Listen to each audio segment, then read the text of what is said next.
The following is brought to you by the Social Suplex Podcast Network. BWB, this is One Nation Radio. You better get it right. Rich Latta, James Boyd came to give them life. The Blackest Wrestling Podcast has come to kick all ass and drop it 6 feet if they kicking trash. Word, let me welcome y'all to something different. And if you dig it, man, you should let some friends listen. We be getting it in, this on the regular, dude.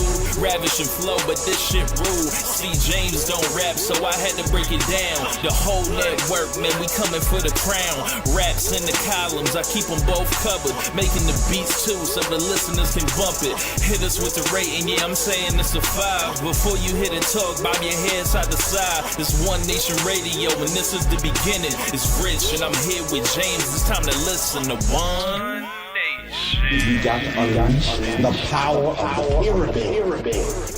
This is Mike Sempervive from WrestlingObserver.com. Check me out on Wrestling Observer Live every day. And also check out your boys, Rich and James, on One Nation Radio. This is Kenny Omega. We're listening to One Nation Radio. Check it out, guys. These guys know what's up. Big Kenny Omega fans, that's all that counts to me. Goodbye and good night. Bang.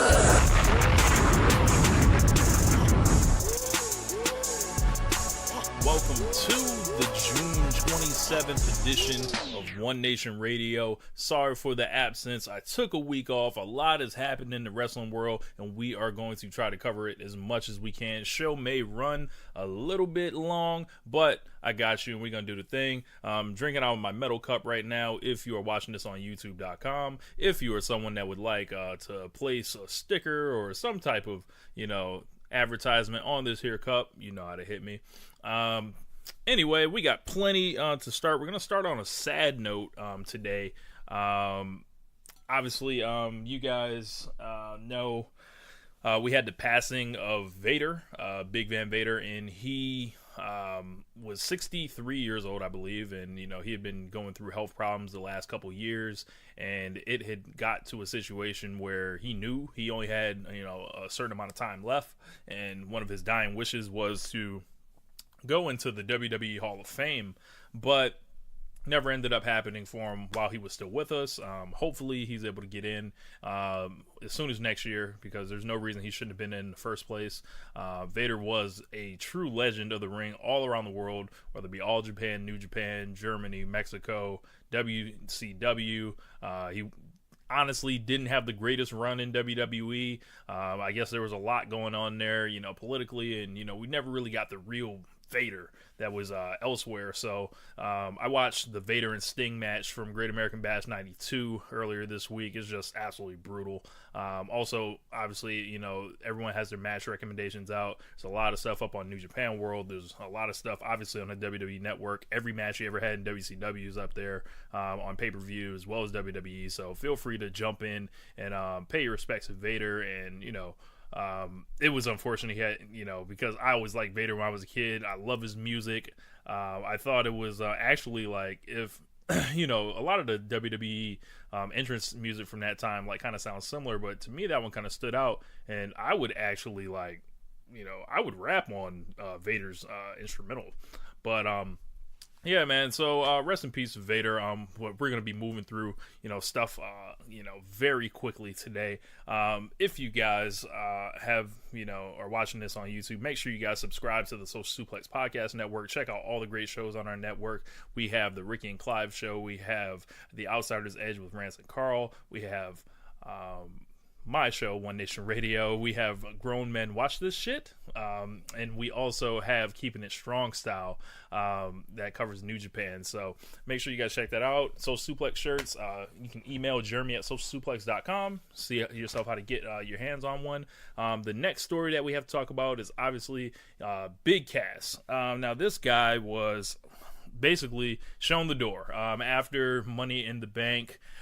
He never made another appearance for WWE on television. He was fired that Monday, that Tuesday. I think he wrestled a house show, and this comes back from, a couple months ago where we heard the situation with the little person got way too much heat. I thought that was kind of weak personally, but a lot of people would say, hey, if Vince just tells you don't do it, just don't do it. And that led to tons of heat. And of course there's been, more stories popping up as, the days have gone on. Glad I kind of waited before I covered this one.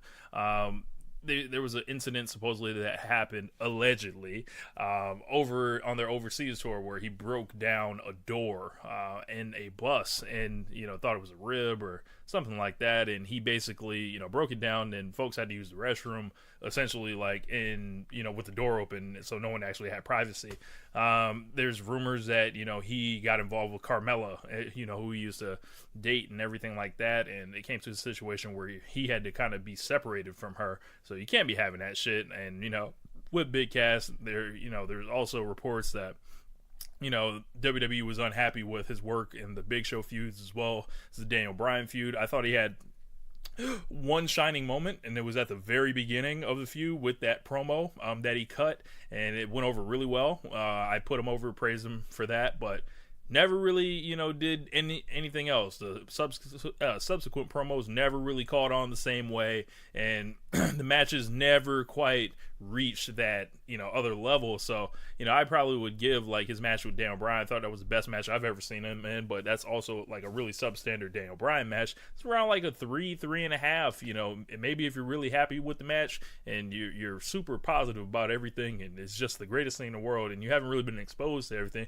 you could even like talk yourself into giving that 4 stars. So, for me, seeing Cass let go, it's definitely a waste of potential, and but maybe the business was getting to him. He didn't see himself where they had him slotted, and he saw himself on top, and it took Cass a long time just to get to the main roster. He'd been with WWE for 7 years. I remember seeing Big Cass in FCW here in Tampa before they moved to Full Sail, along with guys like Rusev, along with Bray Wyatt, Neville, Corey Graves when he was wrestling there, and Aiden English. And it's like Cass really is just kind of getting his run now, like as getting a opportunity as a single, and maybe he thought it was going to be easier, maybe not.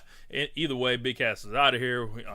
So best of luck to Big Cass. We'll probably see him on the Indie somewhere. So yeah, we're gonna go take a little break real quick, and I will be back to unload about Daniel Bryan's latest development and him going to reforming Team Hell No with Kane. Now, let me have a sip real quick. If you watched Tuesday Night SmackDown, you saw the latest development in the storylines with WWE and SmackDown, and more in particular Daniel Bryan. After last week's gauntlet match, which he was tremendous in, going 30 minutes and felt like he was a top star without being the top star, they have severely rerouted Daniel Bryan into something that I didn't ask for. I don't know how many other people asked for this, thought about this, or anything else when, the idea of Daniel Bryan coming out of retirement and being available to use on WWE television was. Yes, they reunited him with Kane. I'm going to say that again. In 2018, they reunited Daniel Bryan and Kane with no type of anything. It was just a surprise appearance. It wasn't, hey, Kane came back and, they had common enemies and they were forced to, bond or something like that. Nah, it's just like, yeah, here it is. Fuck y'all.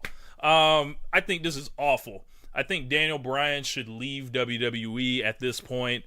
If they're going to use this guy like this, he's clearly going to be positioned underneath in a tag team, far away from the championship, far away from having important matches, far away from essentially being the momentum that was created when he first came back. And it's like, all right, you have him wrestle Big Cass for 2 months. I had, my issues with that. I had my, feelings of being okay with it. Like, whatever, it's the first, month that he's back. It's not like, hey, just have him wrestle for the belt. And that's a big misconception that I feel like people have when it comes to Daniel Bryan. And especially like folks that, want to throw dirt on Daniel Bryan for whatever reason that is. And I have a couple guesses why. I think it's more of a situation where they expect us to want him to immediately hold the title, while, that's like not necessarily, obviously if they put the title on Daniel Bryan, cool. He can do it. He's a top star, but he should be in much more important things than tagging up with the Mayor Kane, who's super washed, was washed 5 years ago. And it just feels like they're working backwards. They have no idea what to do with Daniel Bryan when they're not making him an underdog. They have no idea, or maybe they do have an idea, and then they just don't see him at that level. Unquestionably, the biggest story in wrestling this year was Daniel Bryan coming out of retirement, and you have this guy that's available, broke social media, all mainstream media, everything talking about it.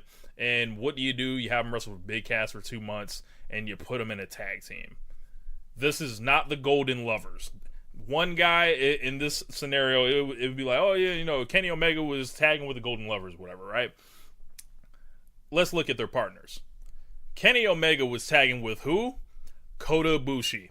Daniel Bryan is tagging with Kane. There is no comparison. Now, I don't understand why they're doing this. I feel like Daniel Bryan needs to seek greener pastures, because they obviously don't value him in the same way that everyone else does, because he's a top star, use a top star like a top star.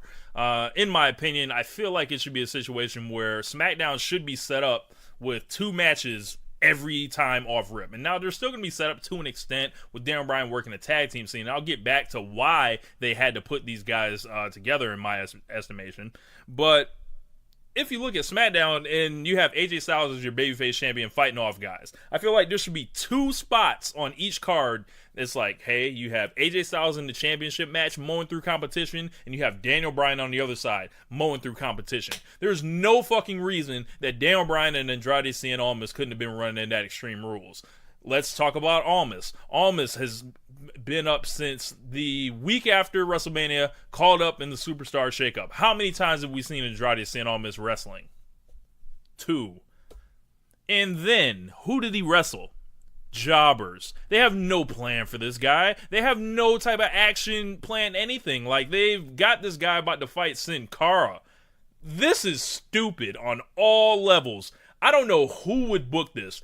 Bill Watts wouldn't book this. Gato wouldn't book this. Don Callis wouldn't book this. Whoever writes Lucha Underground wouldn't book this. Triple H wouldn't book this. This is ridiculous. This sucks, and it basically is the manifestation of not knowing what the fuck to do with Daniel Bryan. And they, aside from, WrestleMania 30, it's almost like they've never had a clue what to do with Daniel Bryan. So it's going to be a situation where they are put back together now because the Bludgeon Brothers, and it's like, they're going to beef the tag team division up and all that. Newsflash, motherfuckers, the tag team division was already beefed up last year with the Usos and the New Day having the greatest tag team rivalry we've ever seen in WWE history. Yes, fuck your tables, fuck your ladders, fuck your chairs, fuck all those motherfuckers falling off, all that bullshit, but we're talking about wrestling and then cutting promos. When it comes to the most basic aspects of the game, the New Day and the Usos did it better than all of them.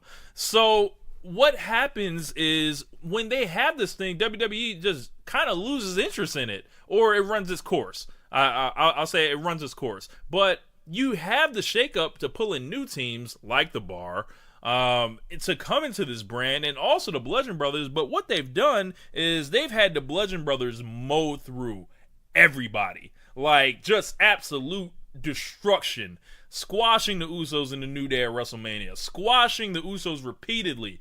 Getting the New Day out of here. Getting everyone. And then it was to a point where no one could be on TV because they had killed the entire division that much. It was like they finished all these dudes off, and now they have to put together big bad Team Hell No to come save the day. But the situation that's going to happen is, say they are successful, right?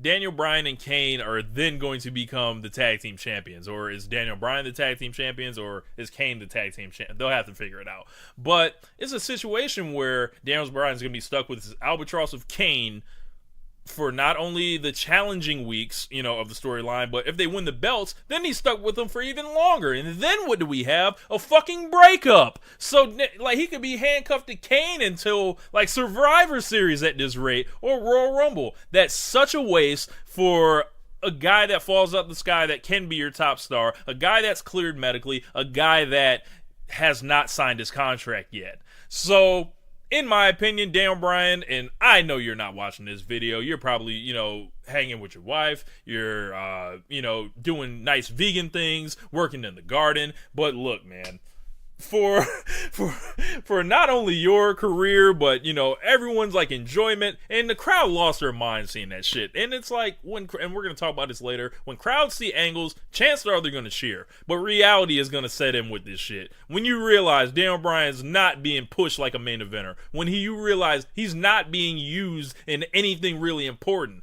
when you realize that he's being moved out the way, for a certain, reason, which will, be discovered later. They're trying to keep him so far away from The Miz. They're trying to keep him so far away from Samoa Joe, Andrade Cien Almas, Randy Orton's been injured, Jeff Hardy, anyone.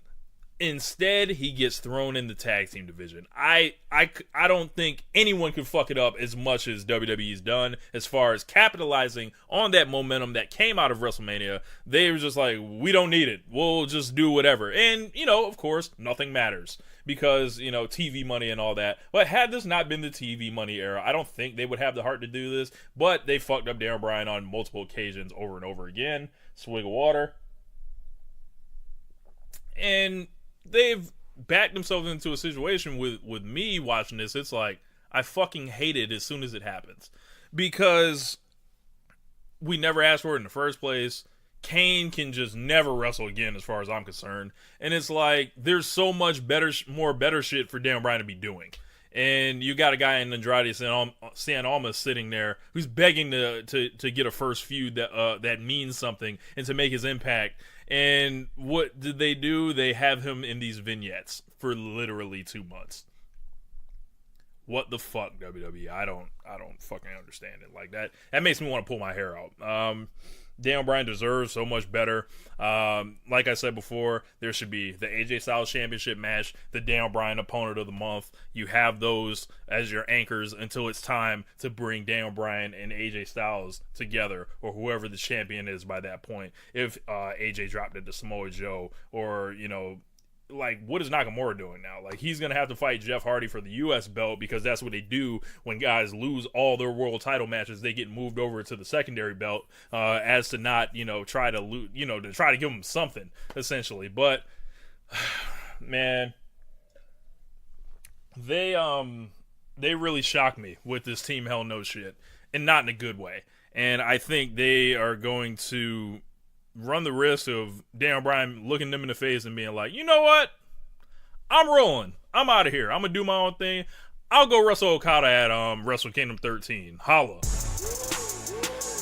Up next on deck, we've got to talk about NXT TakeOver Chicago. Another spectacular event for the NXT brand. Going back to Chicago for the second year in a row. Last year was before Backlash. This year was before Money in the Bank. In both scenarios, I feel like the NXT roster far outdid the main roster.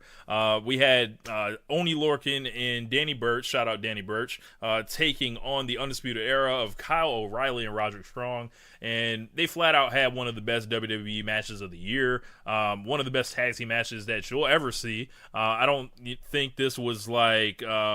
It was a match where, there was a lot of weird stuff that happened. So Kyle O'Reilly and Roderick Strong were ridiculously over his faces in Chicago. You would think Oney Lorcan and Danny Burch would get cheered, and fans would have that appreciation for them, but nah, they were like, we're here to boo you, whatever. The Undisputed Era, they're kind of got this NWO-ish kind of vibe going on for this era, and folks really dug this match, and I really liked this match a lot. It was hard hitting, fast paced, athletic. That's everything that's I love in my wrestling. And Oney Lorcan kind of had a standout performance, breakout performance. Unfortunately, he had a broken orbital bone as well, so that's gonna put him on the side. Hopefully that doesn't affect his future in NXT, because when guys start getting injured in NXT, it can be a long road back towards gaining what they had lost in that time off. Like Tino Sabatelli right now, he's been in developmental forever, then he gets injured, and it's like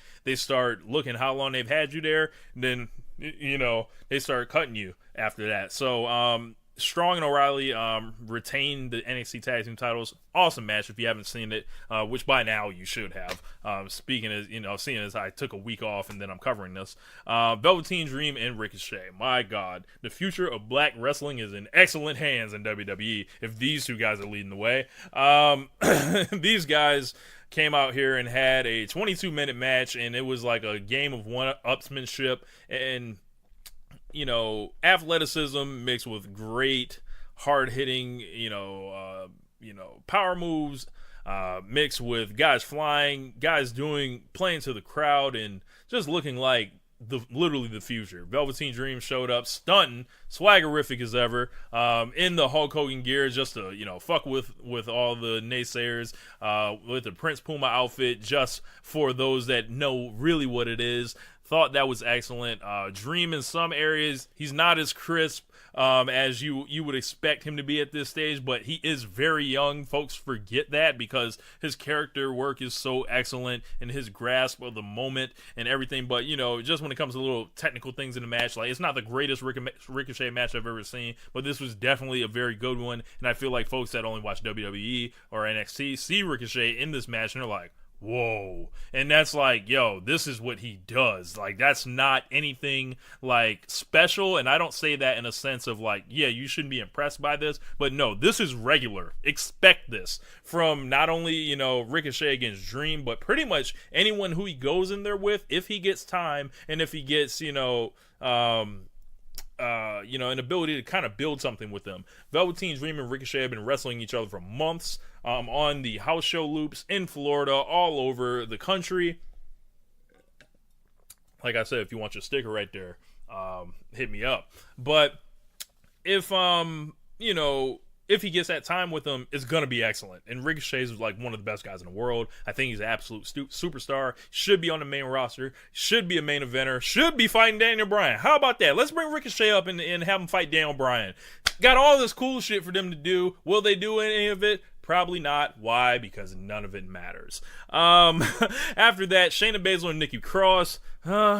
I liked it for what it was, well below the standard of the normal women's championship match. I've seen better Shayna Baszler matches. I've seen better Nikki Cross matches, but it was like a Ken Shamrock versus Mankind type of thing, where a crazy person versus a fighter, and eventually the fighter wears out the crazy person, but the crazy person kind of enjoys it and eventually taps out or goes to sleep or both. I still think Shayna Baszler is phenomenal. She brings something so unique to the women's division, like even more than Rousey. And Rousey, we'll get to her in a minute when I talk about Money in the Bank and how excellent she was. But she doesn't have that bully aura that Shayna Baszler has. And maybe that's a function of her being a babyface. But Shayna Baszler is very special. And Shayna Baszler has her detractors out there. All I ask for you guys is just to keep paying attention to her. Keep, looking and seeing like, yo, eventually it will click for you. So, after that, we had Aleister Black and Lars Sullivan. My God. Now, a lot of people were wondering why Lars Sullivan was in this position to get a shot at the NXT Championship. It was like, what had he done? He's not really over like that. But I maintain that if NXT is going to keep fashioning itself as developmental, right? And Lars Sullivan looks like a guy that would get a lot of run on the main roster. They have to develop these dudes and make sure they're ready. They're not the only ones down there. Or excuse me, like, the guys that come from the indies or come from, like playing football or anything like that, they all need to kind of get the same chance to develop. Unless they're on that, we're just going to keep you completely off TV plan that they put certain motherfuckers on. I don't know why. And we're just going to jump you to the main roster. Guys like Lars Sullivan need this. Why? Because Baron Corbin didn't get to do this. Big Cass didn't get to do this. And you can see those things like, and it's not perfect in every situation because Strowman is transitioning and became a star just fine. But Mojo Rawley didn't get to do this.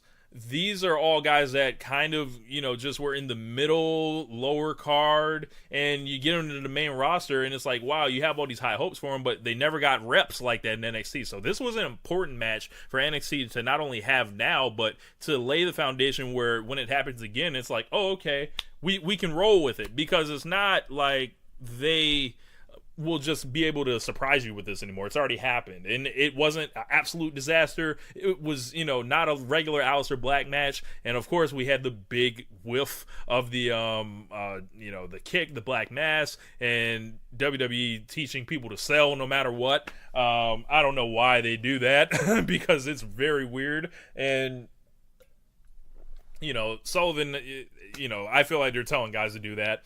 At this point, as I was saying, they don't, those certain kind of guys don't get a chance to do that. And then when they get to the main roster and fall on their face, it's like, well, who can they really blame? They can blame the company, say, hey, y'all never really put me in that situation, so it hasn't translated well. So Lars will never be able to say that, and hopefully people like him will not be able to say that. So in the main event, Tommaso Ciampa defeated Johnny Gargano after 35 minutes of brawling. A killer finishing sequence. Some parts were just a little too cheesy for me and all that, but it kind of gets this feud where it needs to be. Looks like they're going to do a part 3 or inject these guys into the championship picture. Definitely excited for that.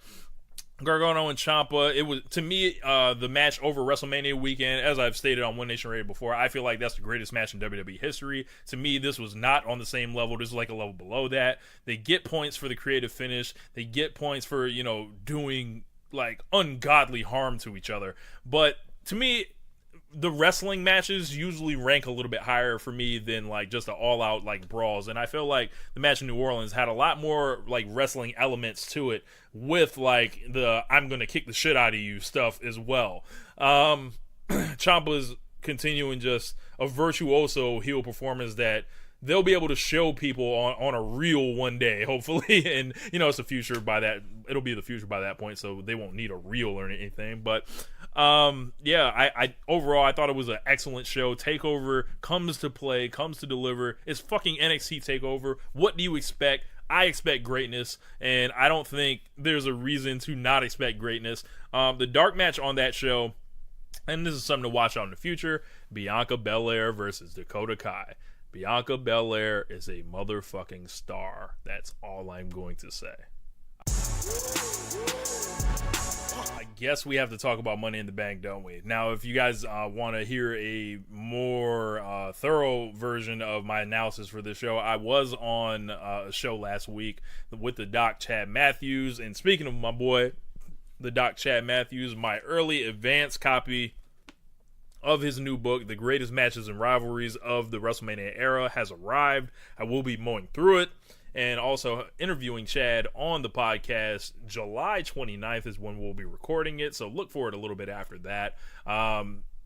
This is going to be an excellent read. If you know anything about Chad's books, he has another book called The Greatest Superstars of the WrestleMania Era. Counts down from 90 to 1, the guys who've made the biggest impact. So it is available for pre-order, but not with the not the soft cover book, but digitally it is available for pre-order anywhere you can get your books, like Amazon, stuff like that. So shouts out to my boy Chad, and can't wait to bust through this and also talk to him about it. So you guys won't want to miss that show. This is it looks like greatness. So but yeah, I was on his show, The Doc Says, last week on lordsofpain.net, and we talked all about Money in the Bank, the reactions to everything, the fallout, and everything like that. I'm just gonna blaze through the card really quick, and also, we got some stories to talk about on this motherfucker with it. So Daniel Bryan, obviously we talked about it, went over Big Cass. Thought it was a match where Bryan looked really good. He had Cass looking pretty decent, but also not at the level of a normal Daniel Bryan match. Thought it was okay. If I had to give a star rating on it, as I said, it would probably be a 3 to 3.5 at the most. If you talk yourself into it, you can go up to a 4, but I think people will want to fight you if you give this a 4. After that, Bobby Lashley got rid of Sami Zayn, and it came out that Sami Zayn, the day after, has 2 injured rotator cuffs. I don't know how you break both of your rotator cuffs, but that shit must hurt. And damn, we're not going to see Sami Zayn until 2019. It's very unfortunate, but they weren't doing shit with Zayn anyway. I felt like they were actively trying to sabotage and ruin his career with those terrible segments, with beating him like a drum after they turned him. And, I don't know, man. I've seen Sami Zayn be the man before, so I know it can happen. And Maybe he gets to come back as a face, but he was excellent as a heel. So no one will ever be able to say that Sami Zayn couldn't be a good guy. Sami Zayn can also be a bad guy. He can take the bullshit that they gave him and turn it into at least something. But it was set up for him to fail the entire time. Lashley, I don't know, bro. He looked a little better in that tag team match. The tag matches he's done with Roman Reigns against the Revival. The Revival is really good, and I really don't know about Lashley yet, so I'm reserving judgment on that. Seth Rollins defeated Elias and retained the Intercontinental title. He's no longer the Intercontinental Champion. He lost it the next night to Dolph Ziggler as they've, got into this thing or whatever. But I thought it was important for Elias because much like I was saying with Lars Sullivan, these guys in NXT never really get these opportunities, and I don't know why. It's a situation where they want to keep NXT as a super indie promotion, but sell us this bullshit about developmental, but guys don't actually develop, and then we're stuck with motherfuckers learning on the job. So it was good to see Elias finally get a chance after 15 months of being on the main roster, getting a proper feud and then a match which showed that A, he's not a stiff, B, he can put together like some type of match, and C, have a match where at the end it's like, whoa, there's like kind of unpredictability here. So shouts out to those guys for doing that. I joked and clowned that it was a mirror match, and they look like each other, and they both showed up wearing the black pants, and whatever, all the jokes. But I thought it was a very good match. I would probably go like 3 3/4, bordering 4. Stickers, bro. Up next, Alexa fucking Bliss won the Money in the Bank ladder match after laying on the ground all match, after not doing a damn thing, while Becky Lynch, while Charlotte, while Ember Moon, while even Lana looks great. Naomi does all the athletics. Natalya goes, and does her thing, and Sasha Banks bumps like a mad woman. We put her on top of the ladder and hand her the briefcase again because WWE is married to Alexa Bliss with the WWE Women's Championship, as we would find out later on that night, which I even, let out an audible fuck. After she pushed Becky Lynch off the roster, off the ladder. She had Becky Lynch looking like an absolute geek. Becky unhooks the shit already, looking for Alexa. They're panning in really tight. She doesn't know where she is. I'm so over this Alexa Bliss shit. I came out with a rant. I'm going to insert it here so you guys can check it out. So let's listen to the rant, because that will say everything that I have to say about Alexa Bliss right here.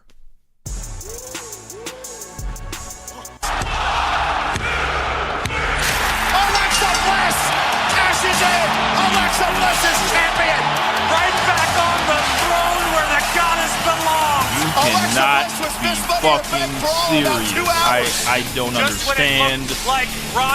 Just when it looked like Alexa Bliss was gone out of our lives, he had finally got the women's title off of her. Oh my god. I'm gonna have to rant. Full Levitard style. Alexa Bliss is now a 5-time women's champion without ever having 5 good matches. Alexa Bliss is a master at remembering lines and a master at taking as little contact as she can at all times. The Money in the Bank match was full of women taking risks and going for the crown, except Alexa Bliss, who was outside the ring laying down. She did a code red. Ronda Rousey just had her first one-on-one match ever. Alexa has been wrestling for years, and Ronda Rousey is already better. Unbelievable. Alexa Bliss can pop her arm out because she's double jointed. Who gives a fuck? Bayley was going to be the female John Cena, but wrestling against Alexa Bliss destroyed her. Ain't been right since. Alexa Bliss makes Roman Reigns look like Barry Horowitz. This is incredible. Give it to me again. I am not finished. Give it to me again. Bring that shit back, bruh. The big match that they had was a kendo stick on a pole. Every time she wins a match with a DDT after someone hits a turnbuckle, I lose a piece of my soul. Every fucking match. It's either average or bad when I watch Alexa Bliss matches. She wouldn't be one of the 10 to 15 best women in the Mae Young Classic. Alexa Bliss is a chicken shit heel who in one-on-one matches beats her opponent's asses 90% of the match. and then wins clean. Unbelievable. The women's revolution started with the 4 horsewomen having blow-away matches. But fuck all that now. Alexa Bliss's entire existence has turned the entire landscape to ashes. She's Thanos. Hulk Hogan thinks Alexa Bliss has gone over everyone else too strong. Give it to me again. Bring that shit back. I'm going to list the great Alexa Bliss matches I've ever seen. That's the list. Alexa Bliss is the poster girl for mediocrity, a walking version of the Mendoza line. Alexa Bliss makes AJ Lee look like AJ Styles. She's the master of being medium, the messiah of mediocre, the overlord of ordinary, the ace of adequate, the princess of passable, the sultana of second rate, the duchess of dime a dozen, the monarch of middle of the road, and the aristocrat of average. I've never seen someone push this hard that was this fucking regular. This is ridiculous. The women's division is an absolute joke. I'd normally say at least we have SmackDown, but their fucking champion is Carmella. My God. Please don't ruin Ronda Rousey. Please.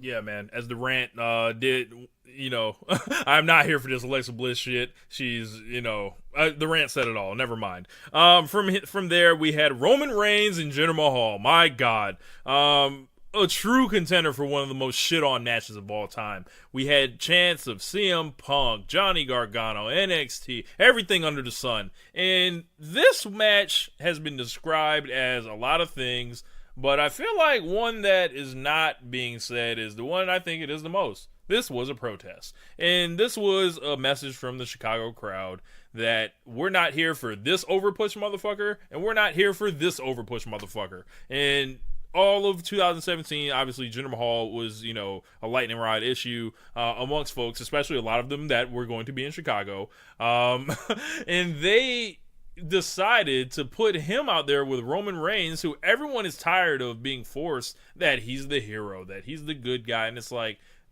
people see through it where, okay, let's just put someone in there that everyone really hates. And it's like, bro, we hate them both. This is a protest. How dare y'all come to our city with this bullshit? Y'all claim y'all respect Chicago so much as a wrestling town, and then you send Roman Reigns out with that guy? Come on.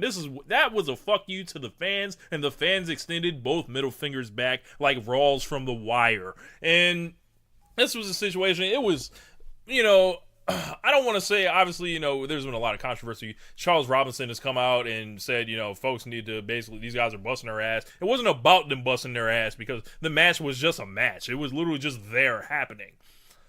This crowd knew that match was booked. They didn't want to see it, and they were going to let WWE know that they don't give a fuck about it. And I don't know if that's going to help in the long run because it's like people say, hey, as long as they're making noise. But obviously, you got to listen to what people are saying. Or you don't, because you're a company that's run by TV money, so the opinions of your consumers really don't matter in that case. And it was a situation where I think it needed to happen. It's going to keep happening because fans are tired of this shit. Very tired of, and I've heard people say, hey, it was a match in the middle of the card. We know what they were trying to do. And deep down, you know what they were trying to do. This was, I can't believe we really have to explain it to people because I feel like this is the most obvious thing. And if you knew that folks went into Wrestle fucking Mania and shit on it like that Roman Reigns and Jinder Mahal would be similarly received the same way after the finishes at the Greatest Royal Rumble, after WrestleMania, after making Samoa Joe put him in a chin lock for 7 minutes and fucking kill himself, essentially, any chance that he got of getting cheered. It's not even a situation where it's like, all right, we're cool with them cheering Roman's opponent. It's like they bent over backwards for people not to cheer Roman Reigns. They put Joe and Reigns in that main event, and it rolled over to Roman Reigns here. And I feel like if, Jinder Mahal doesn't go unscathed on this. A lot of this wasn't his fault, but him being in that match was a lightning rod to say, hold on, bro. I see what y'all are doing. We're not going for it. If they put him in there with Finn Balor, if they put him in there with Seth Rollins, or anyone that's like worth a damn, essentially, I don't think they have that same problem. And if you do, you're lying to yourself. Because they're not going to hijack a Finn Balor match like that. They're going to root for Finn Balor. Unless Finn Balor decides to put people in a chin lock. But no, he's not going to do that. They did the chin lock sequence. Jinder Mahal sat in it for a while. And it was just like they were essentially just accepting it. And the biggest disconnect for me was the announcers totally no-selling everything and just trying to yell over the crowd. It's like, bro, it's not working. Just like wrap this shit up, end this match as the crowd was chanting it, and move the fuck on. And we saw it with the Bobby Lashley promo when Bobby Lashley, who much of the audience has forgotten about. I don't know how many people followed it and went and watched him in Impact Wrestling or his MMA career, but he's back and he's not positioned as a top guy yet. He's, making his way up. And when he says, "Hey, Roman, it's time to move on. It's been 3 years. We want to see something different." And the crowd hits yes chants. It's time. Make a move. Yeah, man, sticker. Carmella beat Asuka, and I don't even want to fucking talk about it. It was stupid. Carmella's terrible, and this is where we're at now with the women's division. It's completely lit on fire. The women's revolution is over. We have literally nothing to celebrate or talk about here. So moving on from that, AJ Styles defeated Shinsuke Nakamura in a last man standing match. Was their best match of the feud? Was it still a good rivalry? No. At WrestleMania, AJ Styles and Shinsuke Nakamura were like J.R. Smith at the end of Game 1 of the NBA Finals. They blew it. Flat out. They blew it, and they had a match where it was just a cool match. And they wanted the heel turn to go over stronger afterwards. Why you wouldn't just have the blow-away match off rip, I don't know. And they've went to the fuck finishes and everything like that, but these guys never recaptured that magic, and and I gotta look at the booking of the feud. I gotta look at Nakamura and Styles. If we're cutting this up in a pie chart, those guys don't go unscathed. I don't think they get as much of the blame there, but it was disappointing. It was very disappointing. And if you have only watched the work that these guys did in WWE, I implore you to check out Wrestle Kingdom 10. I believe it is up on the New Japan YouTube channel for free. It was one of their free matches of the week. I don't know if they delete those. So I would recommend checking that out, because when I think about AJ Styles versus Shinsuke Nakamura, that's going to be the first thing I think of, not whatever this WWE version was. And for the last 10 minutes, I feel like they got what everyone was looking for. It took so long to get there. Everyone was kind of just like, damn, we're finally here. But it's like the fifth match. Like, come on, man. Like, you should have found a way to stretch that 10 minutes over the rest of the feud, because everything else was just a colossal miss. And it was, and I think Chad mentioned this on his show. Shout out to Chad. It was more out of the AJ Styles versus Kevin Owens kind of feuds, where it should be phenomenal, incredible match of the year candidate after match of the year candidate, and we got not a one. I wouldn't call the last man standing match a match of the year candidate. It enforces the last man standing match rule, because it is impossible to have a bad last man standing match if you get any amount of time. But this wasn't it. And Nakamura might go back to New Japan. If he did, I wouldn't blame him, but I think he's going to stay in WWE, because Nakamura's not going to be pushed to me. I don't think they would push him at that level in New Japan, because he's never going to be the man. He's never going to be over Okada or Omega at this point. The jumping back into that New Japan schedule is tough. Now, you can argue that he's going to do a lot of tag matches. He's going to do blah, blah, blah, and whatever. They're going to do whatever to protect him. But I would imagine doing that softer style much more often is a little bit easier than turning it up every so often, because you have to you're peaking, and valleying too much. And Nakamura is probably going to make a shit ton of money in WWE, much more than he'll make in New Japan at this point. And his contract will be coming up at a perfect time. So he'll have the opportunity to drive up the price between either company, and then with WWE getting all this influx of cash, maybe he breaks the bank for them and say, hey, y'all need me. But maybe they can look at him and be like, need you for what? What have you done? It's a situation like Nakamura has lost all his title matches.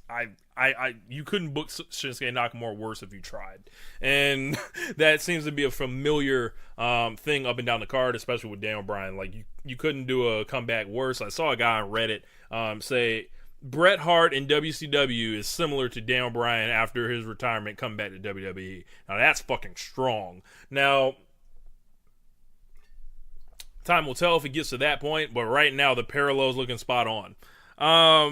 Up next, Ronda Rousey and Nia Jax. Probably my favorite match of the night from a pure entertainment standpoint. Ronda Rousey was absolutely phenomenal. I will never come on this podcast and doubt her in-ring abilities, doubt her ability to look believable in the ring. Of course she was going to look believable, but like her skill, she's fucking awesome. Who knew that the woman Kurt Angle was just like, sitting there ready to be unleashed? Because she did this against Nia Jax, who doesn't have a rep for great matches, who actually ended up being a great opponent for her because everything was going to be physical. They couldn't fuck around with it and fake it. And this was a situation where Rousey, I think, earned a lot of respect out here, and that she might not have necessarily got in the mixed tag while people were like, oh, that was a great match, it was fun and all that, but it was a celebrity match. It was not like, hey, this is a match. This felt like a match. It felt like a main event. Felt like it was something, and then they brought Alexa Bliss out. Ronda Rousey better squash Alexa Bliss like the Ultimate Warrior squashed a honky tonk man. I don't want to see like any other result. Otherwise, they're lighting money on fire, and that's just what it is. From there, Braun Strowman won the Money in the Bank, and I can't even really tell you what happened. It's a Money in the Bank match. You guys want to check it out, check it out. A couple big falls. Kevin Owens. I think Bobby Roode was dead during the match. I don't recall seeing him once. Kind of an anticlimactic finish with Strowman getting the briefcase, and he's the monster in the bank, and they beat that phrase into the ground. But Strowman with the briefcase leads me to ask a lot of questions. Has Braun Strowman's time come and gone? He feels like Dean Ambrose in 2016 now, where they give him the briefcase or the belt 3 months too late after everyone wants it, when it's like, when they have to get moved out of the way for Roman Reigns, they recapture some of the energy, but not everything that would have made it go before. Like, had he won the Universal title at SummerSlam last year, they would have made a top star, a super top star. Had he went over Brock at No Mercy, or not fought Brock at all, and still, you have that match in your back pocket.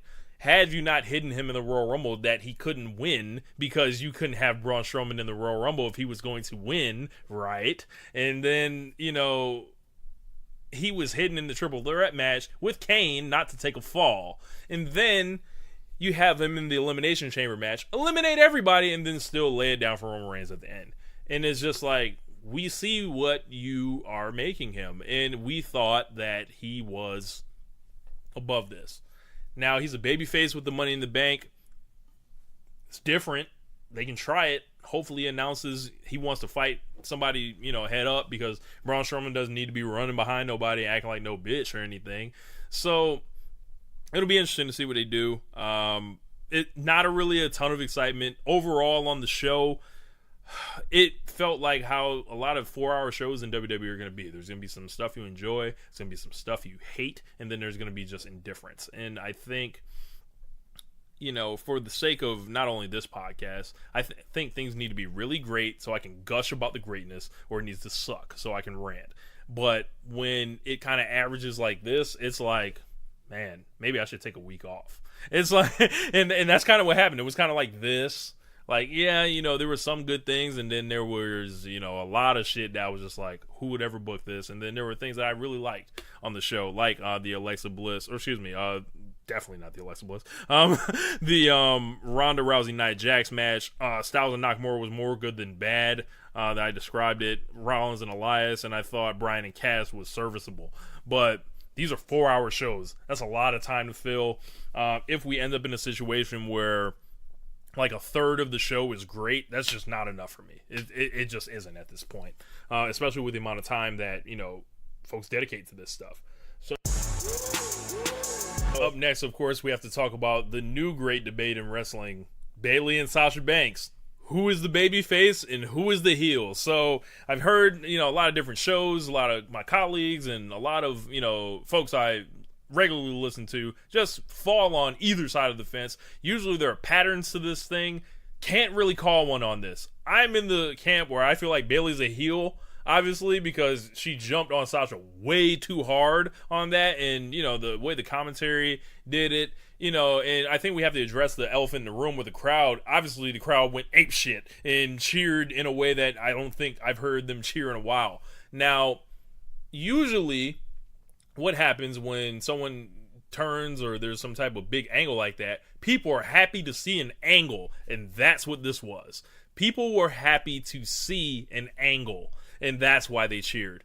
When the story commences, when we see whose motivations are on the side of doing what, maybe people will pick and choose what side they're on. Maybe it's a situation designed like that, but for how I saw it, it was like, yeah, she jumped her from behind. She threw her into the steel steps a bunch of times. She told her she ain't shit. She really laid it in kind of as a heel, and then her fucking music started. That just sounded really happy, so that was awkward. But I would have, probably not played her music. I think that's the only thing that kind of ruins it for folks. Obviously, they've got this thing that they've got to do now where they have the counseling, and with Team Hell No coming back, I would probably assume they'd make a cameo in it. Good God. Yeah, with Bayley and Sasha Banks, now, I feel like if Bayley's the heel, it's really kind of compelling, strangely. Although I think Sasha would blow her out of the water as the heel, and pretty much anyone else, especially looking at you, Alexa Bliss, as a top heel woman on the brand. Maybe they'd put Bayley in that spot because they don't want someone quote unquote challenging Alexa right now for that position, with Alexa wearing that title and then having to get this Rousey thing off the ground. And with Sasha and Bayley, it's interesting because depending on who you are, you can say, hey, Sasha was being a bitch to her most of the, time after WrestleMania. But for me, it's just been so much back and forth. They've fought, they've made up, they've thrown water bottles at each other's cars, they've told each other to buck up, they've attacked each other from behind, I don't know who's what. This feud before the turn, or, what will go down as a firecracker moment of this thing, this has been going on since the Royal Rumble, and they've not had a clue on what to do with it because of, whatever political reason they didn't want to do the match. Match was scrapped. Does it lead to something at SummerSlam? Hopefully, but it looks like it's going to start at Extreme Rules. Really? This was a WrestleMania match. This was your women's title match, but you had, other ideas. We'll see where it all ends up, but I'm taking Bayley as the heel on this because, I saw her, jump on her ass like that, and, if Sasha was the heel, I felt like we would know it because Sasha don't fuck around, don't play no games like that. So, looking forward to see where that goes. Hopefully they can salvage this in the ring because everything else they will get no help with. This counseling session could go a million different ways. Hopefully it does not degenerate into cattiness they probably have a tendency to script the women to be, and hopefully they can give us something to be proud of because that women's wrestling landscape, your two champions are Carmella and Alexa Bliss. What do we get out of this? This is a situation that has not been, broached, essentially. This is the Kelly era we're back in. We might as well call her back up. She can do this. This is awful. So hopefully Sasha and Bayley get some time. Hopefully they get the chance, and we'll see how it all plays out. But looking at the other thing I want to cover today, AJ Styles versus Rusev will be happening for the WWE Championship at Extreme Rules. Is there any chance in hell that it main events? We'll see. But this is a surprise match that I'm really into. Rusev obviously has been over since December. It's only, going to be July by the time he gets a chance at, the main event scene. But if this could be a situation where they miss the peak again, like they're prone to do. But Rusev's a really good wrestler. AJ Styles obviously is AJ Styles. I don't know if there's a situation where it's a Challenger of the Month thing. It could be great. I'm expecting, for it to be really good. I think AJ Styles and Rusev, like Styles has been in a weird place with his reign. He's held the belt for 8 months now. So we've got a couple different things to judge him on. Could they take it off of him? We've seen crazier things happen. For fuck's sake, Jinder Mahal was a world champion last year. But Rusev maybe is ready for the championship. At this rate, nothing matters. If they were to put the belt on him, and my only ask for that would be to do it in tasteful fashion. Don't have him cheat like a bitch. Don't have him do all that. Just run it. Let's see who the better man is. But, yeah, Styles and Rusev, I think it should be really interesting. And they should, if it works out well at Extreme Rules, don't run from it at SummerSlam. Run it. Since y'all ain't gonna run Daniel Bryan out there to be at the top level, Samoa Joe, we don't know what they're doing with him, and Nakamura, they seem to be off that. Andrade St. Almas, they don't want to run out on TV for whatever reason. If it goes well, run it back. Who gives a fuck? So, and lastly, last time I'm gonna plug the stickers. So if you guys are hearing this in the audio format and you hear that pause, that's a sticker plug. So, who's gonna beat Brock Lesnar for this Universal title? We don't know. I feel like the Universal title, they need to start over because this belt has been cursed from day one. So they unveiled the motherfucker at SummerSlam 2016. People chant, fuck this belt, essentially, or whatever they chant. Like, this belt sucks. Anything like that, they're looking at it, it looks like a piece of fruit roll-up. And they just, like, pretty much look at the belt, and then it ruins the match, essentially. But they still have a great match. So, Finn gets hit immediately. Kevin Owens gets turned to a chicken shit heel where he's the champion, but it's like Jericho's really the champion because they're doing whatever. And we don't really get anything great out of it the entire time. Maybe you get the Rollins and Owens cage match, depending on how you feel about that. I thought it was just a good match. I didn't think it was anything to write home about. But Kevin Owens holds this belt all the way until Bill Goldberg brings his ass out to, WrestleMania season. And he's, the belt gets put on a 50-year-old guy who never defends it. Immediately drops it to Brock Lesnar, and Brock Lesnar wins the belt at WrestleMania, and we know what the fuck has happened since then. He stunk it up time after time in the ring, mailed it in. They've assassinated his character to the point where we don't care. I think they just need to take the belt and make that the Brock Lesnar Memorial title. Tell him to bring it up to his farm, give him the belt, and then make another one, start a tournament, and let everyone else fight for it. Because that belt has been a complete disaster from day one.